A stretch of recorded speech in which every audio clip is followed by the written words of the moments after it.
জলাবদ্ধতাকে কেন্দ্র করে কিন্তু আমরা একজনের সঙ্গে কথা বলবো। একদম ভয়াবহ, গ্রাম অঞ্চলে হাঁটার কোনো পরিবেশ নাই। আচ্ছা, এই ধরনের ড্রেন না থাকার কারণে, রাস্তা ভালো না থাকার কারণে একদম গ্রামে কোনো হাঁটার পরিবেশ নাই, কাদো এবং সমাজ। তো দর্শক আপনারা দেখতে পারতেছেন যে আমাদের যে কুড়িগ্রাম কালেক্টরেট ঈদগাহ মাঠের সামনে এবং আমাদের কুড়িগ্রাম জসকোট যে আছে, জসকোটের সামনে কিন্তু জলাবদ্ধতা সৃষ্টি হয়েছে এবং এটা প্রতিবারের ন্যায় কিন্তু এবারেও কিন্তু একই ক্যাটাগরিতে কিন্তু জলাবদ্ধতা সৃষ্টি হয়েছে। তো এই জলাবদ্ধতাকে কেন্দ্র করে কিন্তু আমরা একজনের সঙ্গে কথা বলবো। তো ভাই কেমন আছেন? ভাই আমি ভালো আছি আলহামদুলিল্লাহ। তো যাই হোক, আপনার নামটা? মানে আব্দুর রাজ্জাক ভাই। আচ্ছা, তো যাই হোক আমরা দেখতে পারতেছি যে আমাদের কুড়িগ্রাম কোর্টের সামনে, জসকোটের সামনে এবং কুড়িগ্রাম কালেক্টরেট ঈদগাহ মাঠের সামনে কিন্তু জলাবদ্ধতা সৃষ্টি হয়েছে। তো এই জলাবদ্ধতার কারণে কি কি সমস্যা হচ্ছে? সমস্যা হচ্ছে আমাদের এখানে একটা জেলা জজ, একটু আদালত ভবন, তারপরে পাশেই ডিসি অফিস, জি, মানে একটু ভালো ভালো জায়গাগুলো। এখানে বন্যা, এই পানি নিচু এলাকা, জি, একটু সাধারণ বৃষ্টি হলে পানি জলাবদ্ধতা, মানে সাধারণত বৃষ্টি হলেই জলাবদ্ধতা সৃষ্টি হয়, তাই না?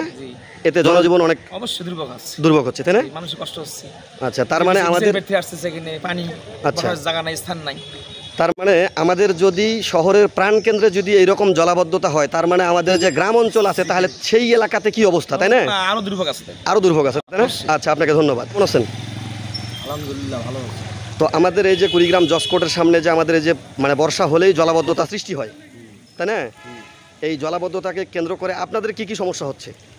আমাদের ওই যাতায়াতের একটু সমস্যা হচ্ছে, রাস্তাঘাটে পানি উঠছে।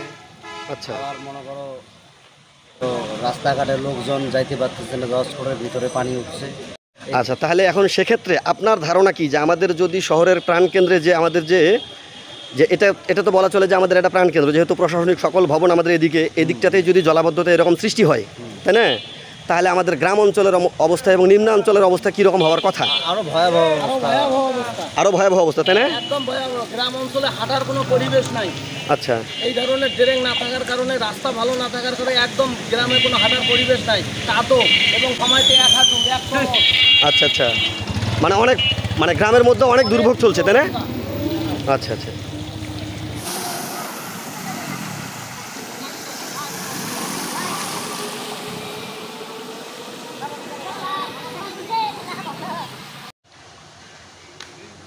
আমাদের কুড়িগ্রাম জেলার প্রাণকেন্দ্র যত সরকারি অফিস আদালত, তাদের এই অফিস আদালতগুলির সামনে কিন্তু যে মেইন সড়কটি, এই সড়কটি কিন্তু এই প্রতিবার বৃষ্টির সিজনে কিন্তু এরকমভাবে জলাবদ্ধতা সৃষ্টি হয়।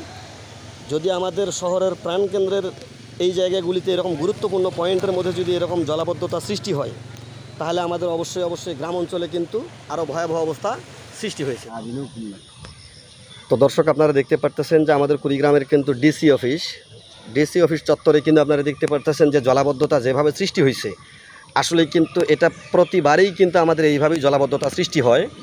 তো আসলে এটা থেকে নিরসন হওয়া দরকার, এটার নিরসন করা দরকার। যে এরকম আমাদের কুড়িগ্রাম ডিস্ট্রিক্ট যেখান থেকে কন্ট্রোল হয়, সেই জায়গাটাই যদি জলাবদ্ধতা সৃষ্টি হয়, তাহলে তো আমাদের অন্য অন্য এলাকাতেও মানে জলাবদ্ধতা আরও প্রচুর হবার কথা এবং জনভোগান্তি আরও প্রচুরভাবে বৃদ্ধি পাবার কথা।